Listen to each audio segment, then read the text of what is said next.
So the first macro we will be using is a macro that automatically moves your totem to you. Every time you press Lava Lash, this macro will cast a secondary spell of Surging Totem, which teleports the totem to your player position. I highly recommend using this macro. It eliminates all need to babysit your totem and does not cause any damage loss. I personally use this macro, and there is no possibility of min-maxing totem position that would give you any relevant amount of DPS, so it is completely fine to do it automatically like this. And note, even though this macro has Surging Totem in it, you must still initially cast Surging Totem yourself. This macro does not actually place the totem while off cooldown for you. The second macro is a bit complex. The spell Totemic Recall allows you to reset Surging Totem. This means you can use the fire mode of a totem to get hot hands, and then dismiss your totem and place it again to use a second fire mode in quick succession, giving you a guaranteed 12-second hot hands. Because the totem is replaced by a second ability while it is active, we must use a macro to dismiss it, and the macro works off a weak aura, so we need both the weak aura and the macro to do this.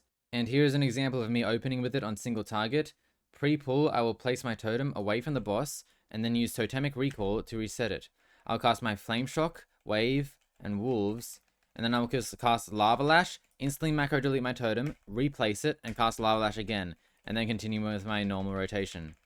This macro has applications in Raid and Mythic Plus. The best and easiest time to use it is on a single target boss where you are dry on procs. It does take some forethought to use. The third macro is much simpler. It is simply an @cursor macro on Surging Totem and Totemic Projection so that you instantly cast them at your cursor with one button press. Note that I think Totemic Projection is useful for things like Wind Rush, Earth Grab, or maybe even just taking your Surging Totem out of the path of a padding mob, so you definitely should not macro it in with the first macro. And here is a bonus macro for anyone who is a Maghar Orc. I think it's best to simply bind it into Doom Winds and forget about it. Every macro in this video is in the description, and if you have not watched it yet, I have a full video guide for Totemic.